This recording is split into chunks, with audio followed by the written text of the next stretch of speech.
historia de la investigación, como es bien sabido, bueno, representa un poco saber lo que hacíamos hace tiempo para entender mejor lo que hacemos ahora, ¿no? Para entender mejor y para mejorar lo que hacemos ahora, ¿no?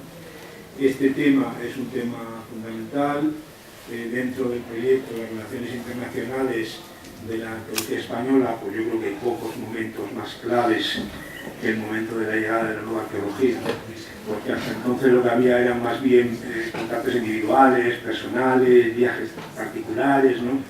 Pero la nueva arqueología fue un boom, ¿no? Fue una revolución en sentido cuneano que llegó al mismo tiempo, llegó en un momento muy similar y justo coincidió con el momento en que las universidades españolas daban el gran estallido, ¿no? El gran boom de universidades españolas. Es decir, se pasó, estaba intentando buscar información que no he encontrado porque tiene poco tiempo, pero se multiplicó el número de profesores por un número bastante grande, se crearon muchísimos centros, coincidía efectivamente con el final del franquismo, la democracia, etcétera, ¿no? Nuevas ideas en todos los campos y pues un poco fue un momento bastante importante.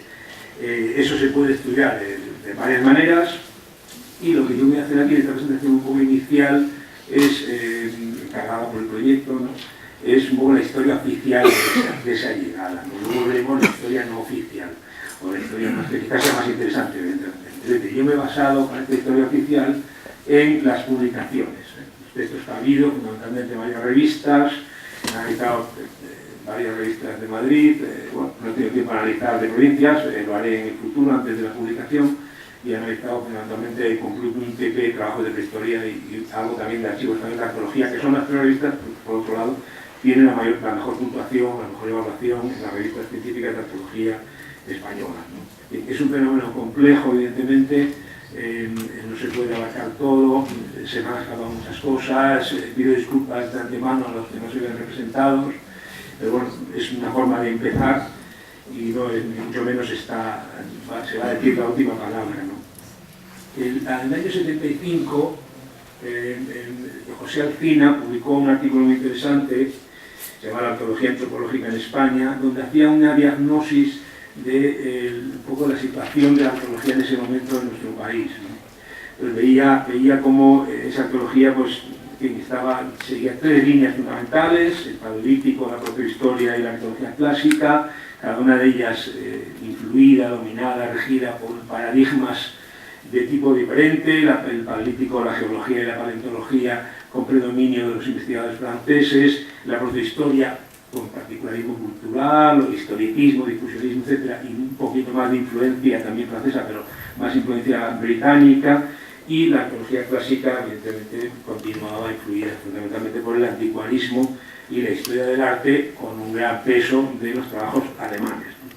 En todos estos trabajos seguían el marco teórico del historicismo, difusionismo, que se caracterizaba por ser fundamentalmente descriptivo. Lo que se buscaba era recoger el mayor número posible de datos, ¿no? Y era aprogramático, en el sentido se rechazaba toda especulación teórica. No es que se rechazaba, es que era prácticamente impensable en ese momento las especulaciones teóricas, ¿no? No es que se conocieran y se rechazaran, sino que no se podían pensar. Dentro del paradigma de ese momento no se podían pensar. Bien, en este mismo trabajo, Alcina hizo un análisis bastante interesante, un análisis de contenido, un poco que yo he cogido como base para estudiar este proceso, ¿no? Que es, analizó 172 artículos arqueológicos de 5 revistas españolas, ¿no? Furias, Archivos de Levantina, Trabajos de Prehistoria, Pirene, Augusta, etc., ¿no?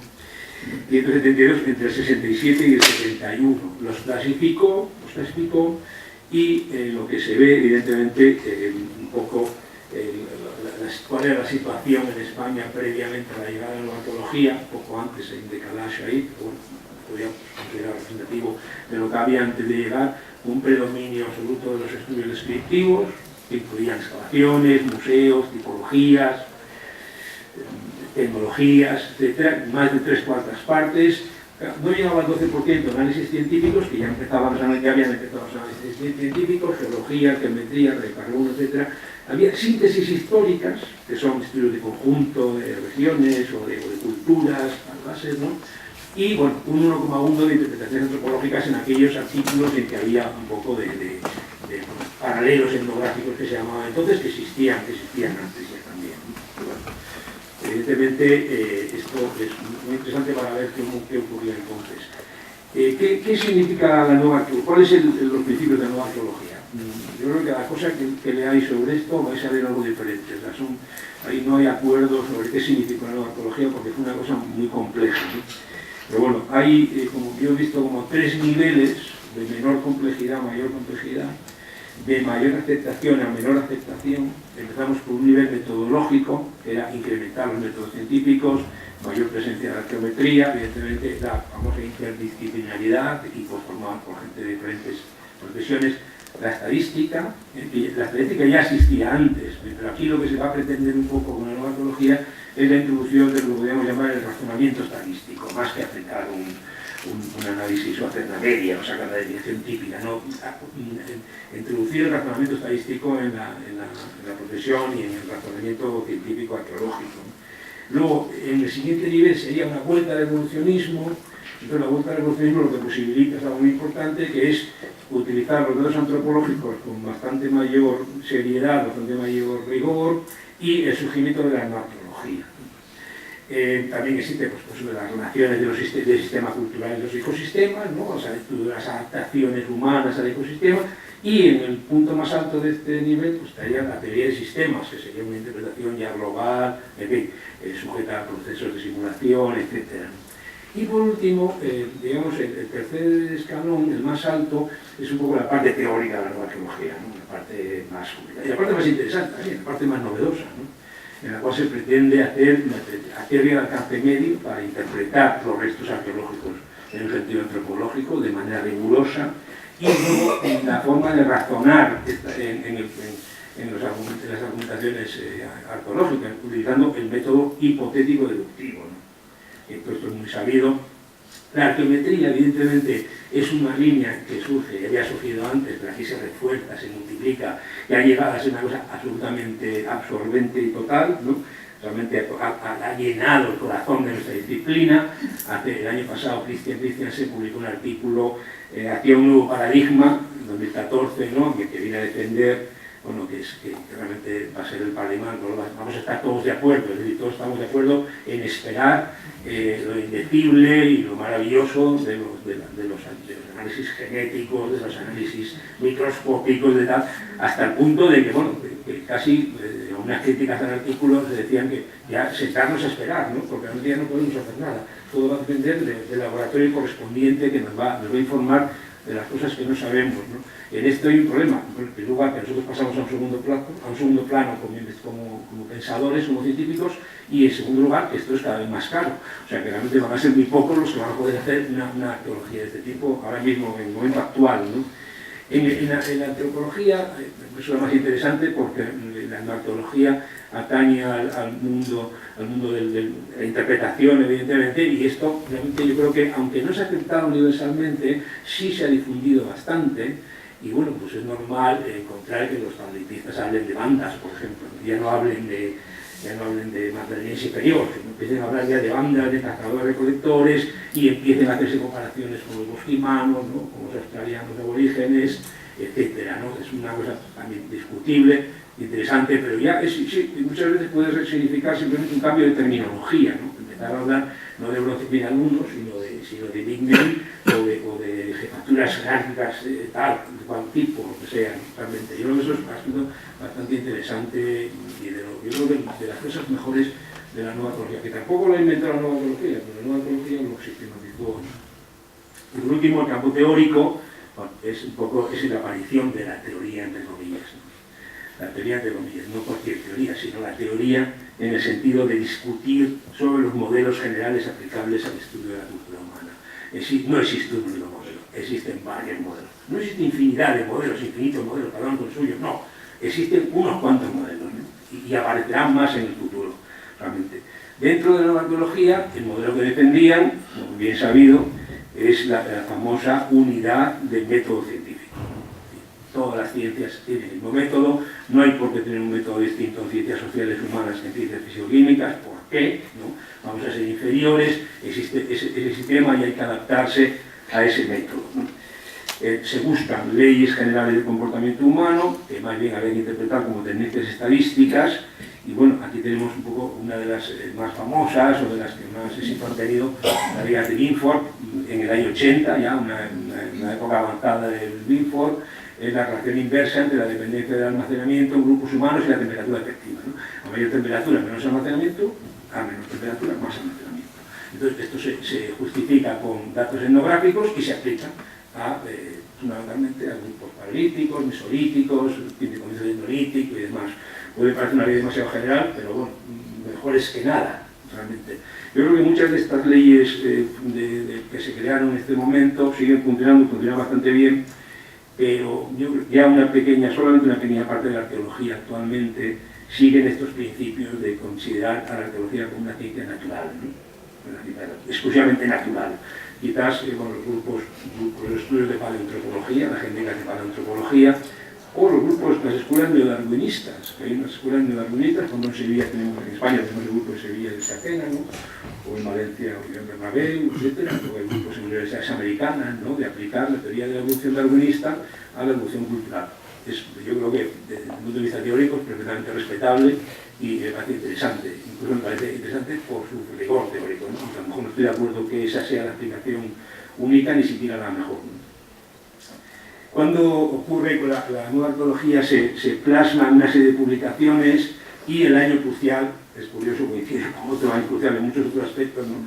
Que es 1968, cuando se publica la primera recopilación de artículos de Louis Binford, que ya llevaba publicando, por supuesto, años, que es el New Perspective in Archaeology, y donde se publica el mismo año el Analytical Archaeology de David Clark, ¿no? En Inglaterra, Estados Unidos e Inglaterra. Estos libros son del año 68, y fijaros, el primer libro de Binford, que no es el mismo de New Perspectives, es otro, unas conferencias que dio en Inglaterra, se publica en España 20 años después, y la Analytical Archaeology se publica en Barcelona en el año 84, 16 años después realmente, ¿no? O sea, entonces, vamos a ver qué ocurre, entrar ya en detalle un poco de qué ocurrió en España. Y aquí, bueno, pues yo creo que empezamos un poco, vamos a estar un rato con la Escuela de Antropología y Arqueología Americana, ¿no? Los americanistas españoles, sobre todo en Sevilla y en Madrid, pues claro, trabajaban en América, trabajaban en contacto con arqueólogos norteamericanos y fueron los primeros que recibieron esta influencia, ¿no? El problema es que ellos siguieron trabajando en América, no trabajaban en España, la comunidad científica es distinta, la comunidad española recibió otros influjos distintos, aunque por supuesto hubo pasarelas y hubo influencias mutuas, y digamos que los que trabajaban en España aprendieron mucho también de lo que hacían los americanistas, ¿no?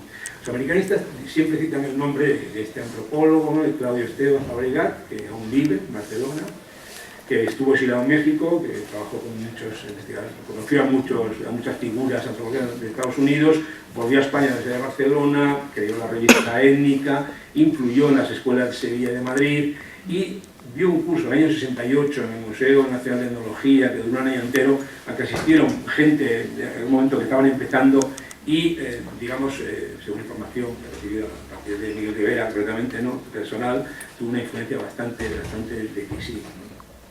Luego después, claro, el personaje posterior aquí en Madrid, estando como estamos en Madrid, pues la verdad es que tenemos al catedrático aquí de nuestro departamento de la facultad esta, ¿no?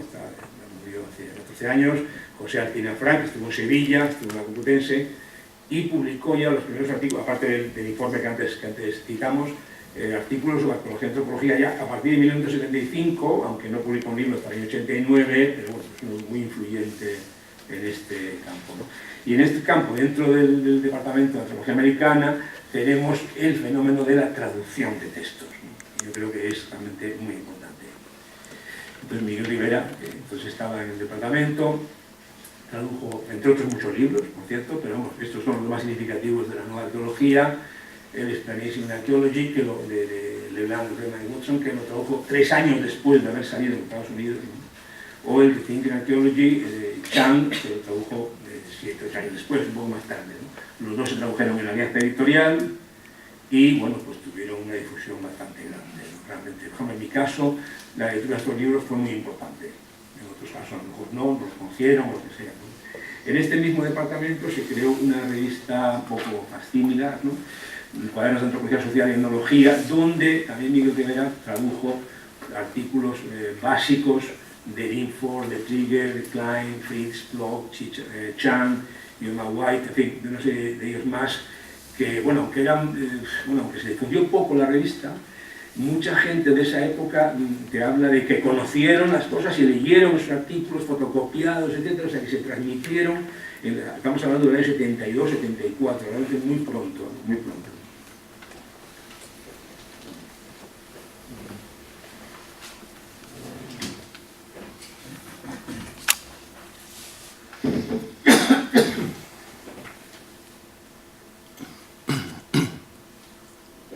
Sin embargo, a pesar de la importancia de las escuelas americanistas, los que más influyeron en la península ibérica, o sea, en la arqueología fundamentalmente española, no fueron los norteamericanos, fueron los ingleses.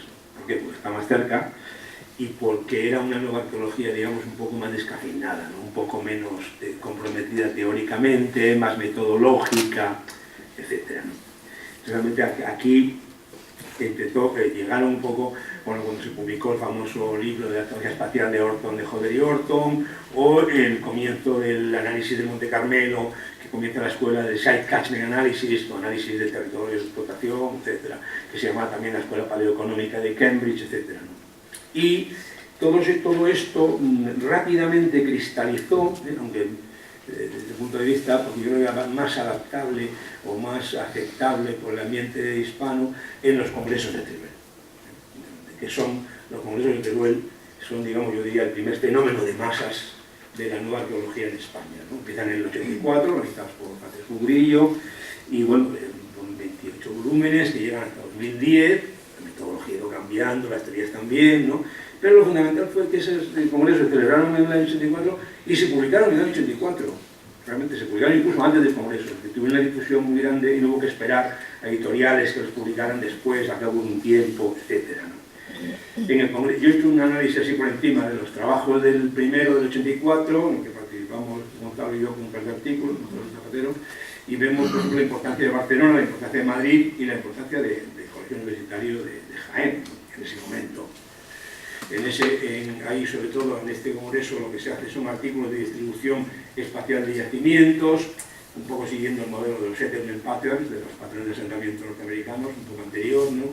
Y con alguna aplicación de Thyssen, de Site Catchment Analysis, etc. Aquí vemos el trabajo de Arturo Ruiz Molinos sobre Jaén, que fue uno de los más interesantes, ¿no?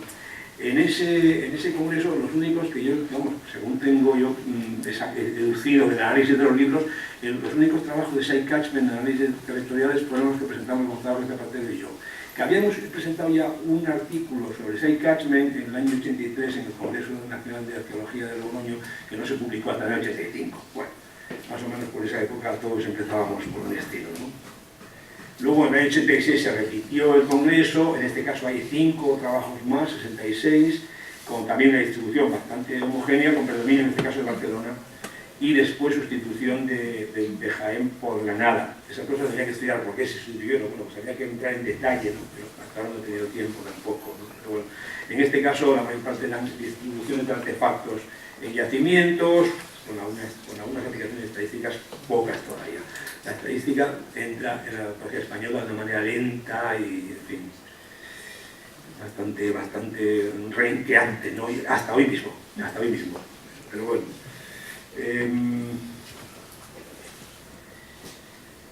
Por su parte, también en España, ¿qué pasaba con los estudios de Paleolítico? Los estudios de Paleolítico, bueno, pues un poco seguían su propio camino, ¿no? Estaban muy influidos, como vimos antes, por Francia, y bueno, había, por ejemplo, era muy estadístico, o sea, había un predominio de la estadística muy mayor que en otros campos de la prehistoria, pero a pesar de la orientación naturalista que tenían y los estudios de fauna desde el comienzo prácticamente de la disciplina, el paradigma dominante era todavía el histórico-cultural, la clasificación en Madaleniense 1, Madaleniense 2, etc. ¿no? Realmente. Entonces, ahí hubo, yo creo, la nueva arqueología aquí, según Lawrence Strauss, un artículo que acaba de publicar el Colegio de Burgos, de Chicago Connection se llama, ¿no? Fue la presencia en España de arqueólogos ilustres, empezando por Clark Howell, evidentemente una figura de la paleontología mundial, y de la arqueología actualmente mundial, en África y en otros sitios, ¿no? Las excavaciones de Torralba y Ambrona de los años 60, y luego el grupo que se formó entre Joaquín González Echegaray y Leslie Gordon Freeman en Santander en las excavaciones de los años 70, 80, 90, ¿no? Pues, Cueva Morín, que ha sido muy famoso, ¿no? Que luego, aunque estas dos personas desgraciadamente han fallecido en poco tiempo, pues tenemos todavía la continuidad en el grupo formado actualmente por Manuel González Morales y Lawrence Guy Strauss, ¿no? Están trabajando en el Mirón, etc. Entonces, decía Strauss que Freeman lo que hizo fue cambiar la historia cultural por la adaptación humana, ¿no? Dejar de mirar la historia cultural de las culturas mientras de otras y empezar a mirar, sin dejar del todo la clasificación borgesiana francesa, porque debe ser muy duro acabar con eso, ¿eh? Pero sí empezar a mirar un poco cómo las sociedades se adaptan al medio ambiente, lo cual evidentemente es una cosa de nueva arqueología, ¿no? Paralelamente, el flujo, bueno, hay una serie de corrientes teóricas paralelas que empiezan entonces, que no son previamente nueva arqueología, que muchas veces surgen en contra de la nueva arqueología para criticarla, pero que tienen un elemento teórico explicativo que les hace estar tener bastante en común y entrar en diálogo muy interesante con la nueva arqueología. Es el marxismo, fundamentalmente. Hay muchos trabajos en este momento, ¿no? De Luz, de Vicente, de Arturo Ruiz, Manuel Molino, los cuatro más que me dejo por ahí. Hablo de los años 80. He puesto aquí La cultura del Algar, de Luz, que es un trabajo, bueno, fundamentalmente descriptivo de yacimientos y de cerámicas, pero que, bueno, al final se interpreta la sociedad desde el punto de vista del materialismo histórico, que es una interpretación que hasta entonces se había hecho, es interesante. Luego, este libro tiene unas aplicaciones estadísticas en el año 83, que son, yo no sé, pero yo diría que son las primeras con un poco de nivel en la arqueología española, ¿no? Y luego, por otro lado, tenemos otra línea también de marxismo, pero que en este caso se orienta hacia la filosofía de la ciencia, la epistemología, etcétera, los estudios paradigmáticos de Kuhn, que fue el trabajo de Juan Vicente del año 82, nada menos, un momento muy pronto, muy inicial, sobre las tendencias metodológicas, que son tendencias epistemológicas más que metodológicas, que lo explico varias veces en el artículo, pues para extenderse en filosofía, metodología significa eso, ¿no? Pero bueno. Y por otro lado, en los años 80 también hay otra corriente que podríamos llamar, no te me he olvidado de unas cuantas más, imagino, que es la corriente de la estadística, ¿no? Entonces se hacen estudios estadísticos en los 80, por ejemplo, Barceló aplicando en Barcelona 88, un poco tarde, pero había participado antes con Luz, ¿no?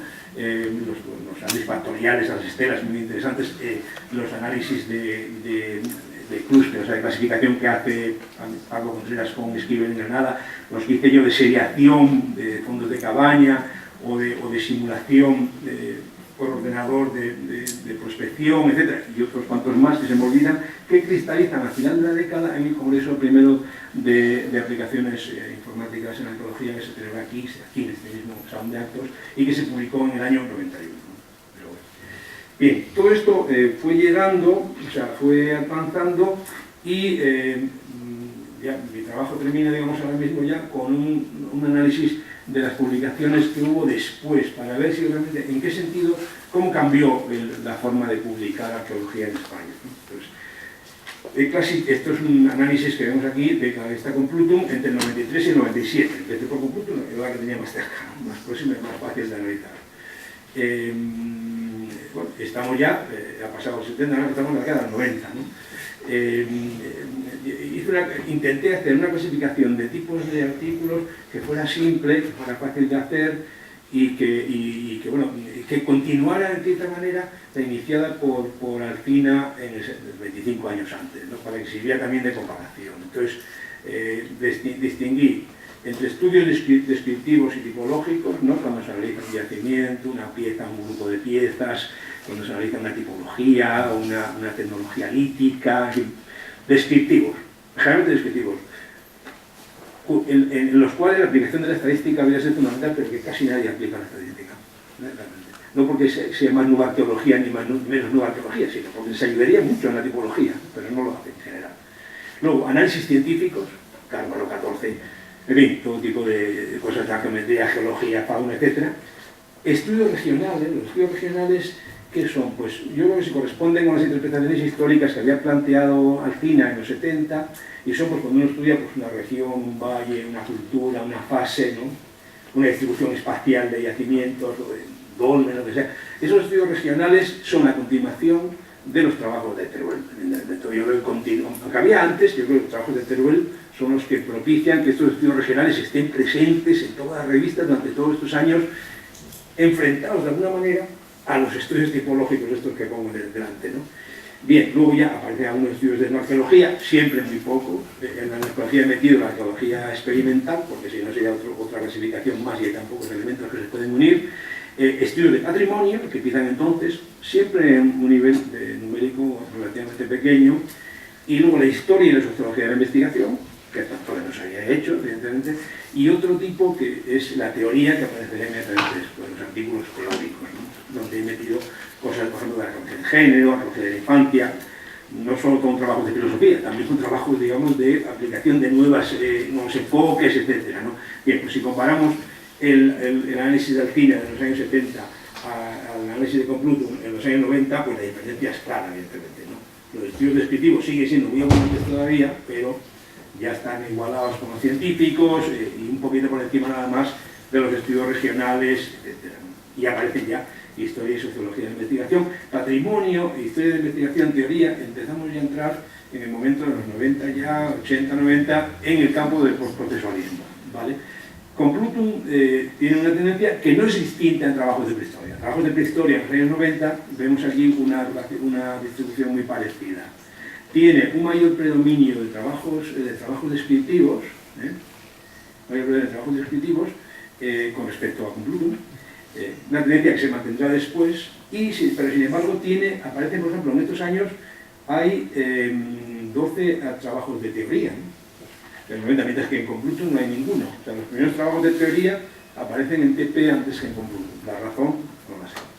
Bueno. Bien, luego analicé la revista Trabajos de Prehistoria durante 20 años, del 80 al 2000, con la frecuencia de trabajos que citan, o artículos que citan trabajos teóricos de nueva arqueología o de la arqueología postprocesual. ¿Veis cómo la nueva arqueología, que es el azul, no desaparece, pero bueno, tiene un máximo y luego baja?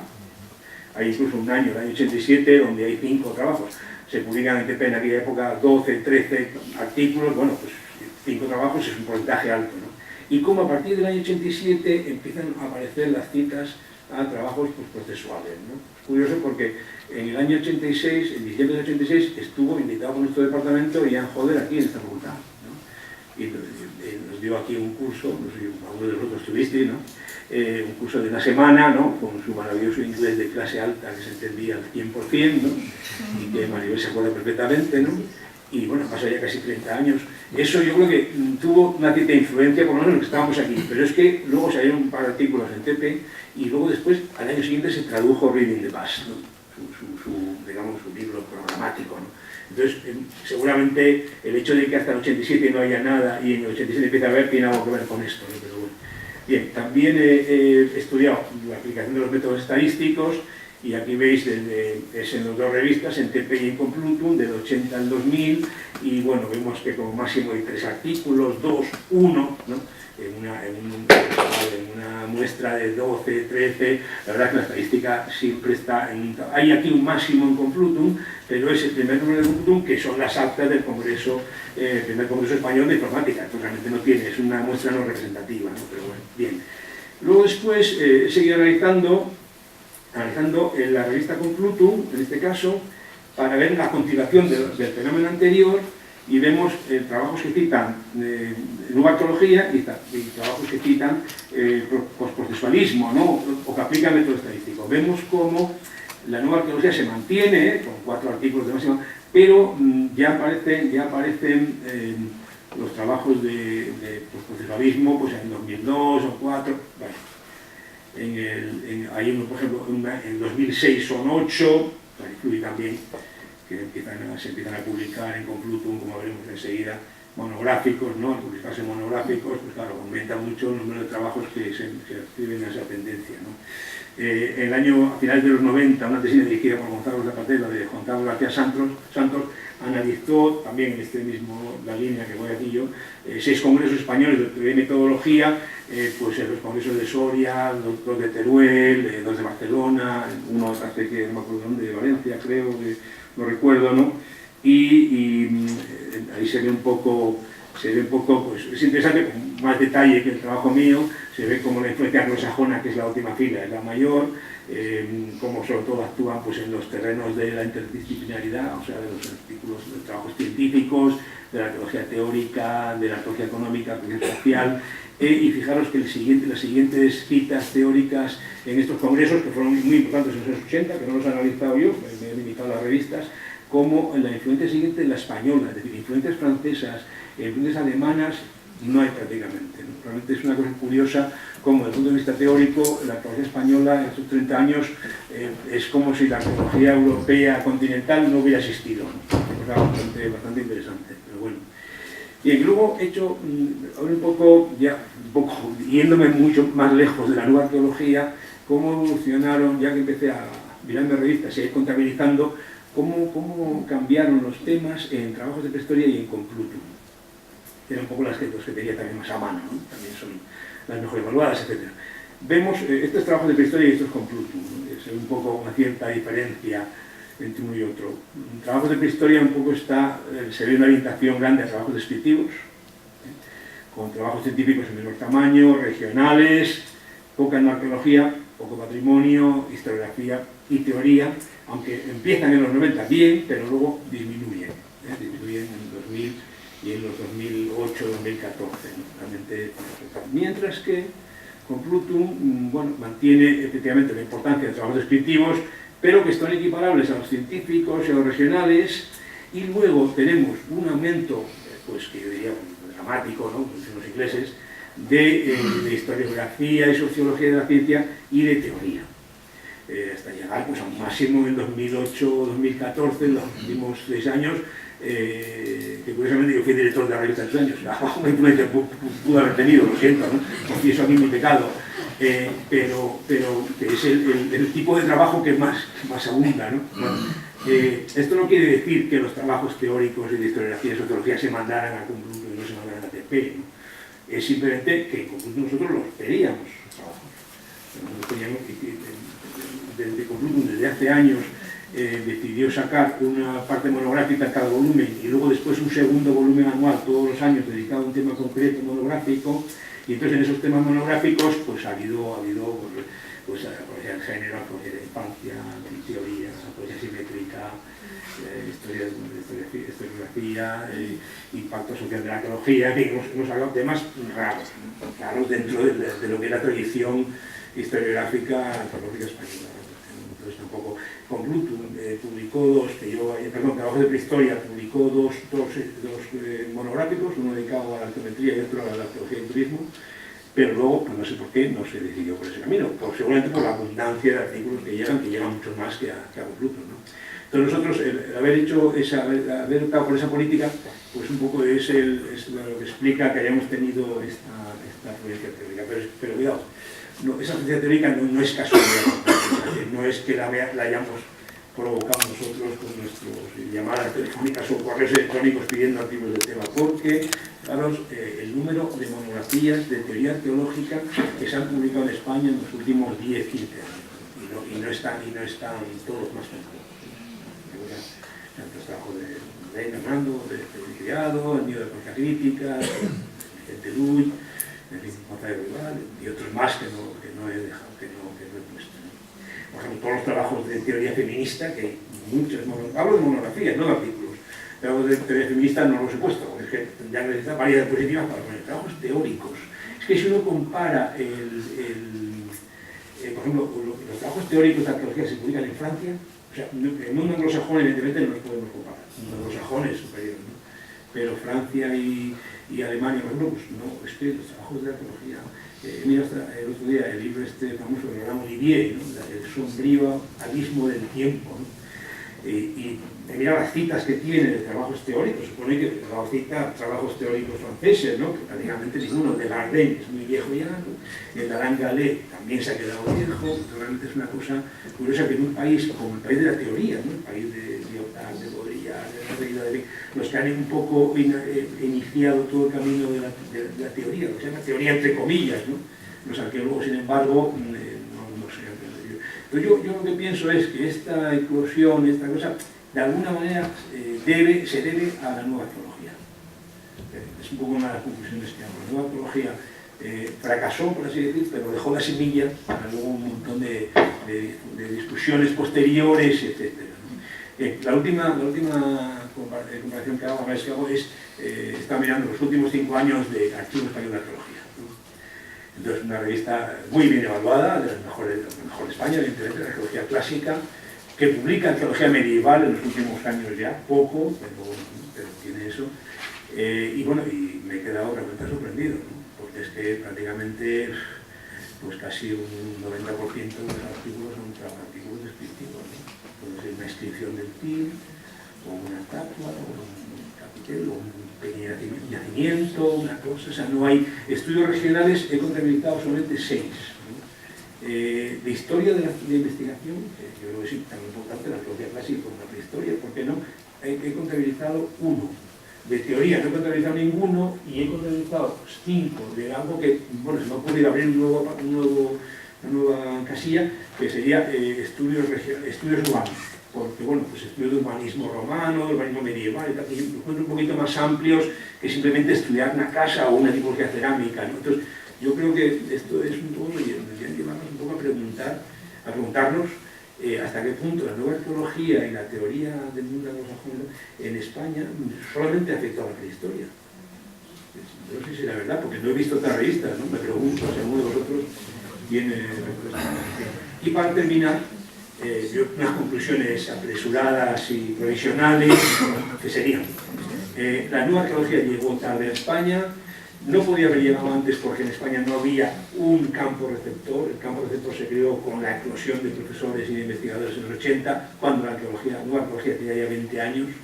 Como consecuencia, la arqueología llega aquí, nueva arqueología llega un poquito antes solamente de la implantación, de la fama, en fin, del brillo, de la arqueología procesual, que de alguna manera le priva del prestigio. Eso evidentemente perjudicó a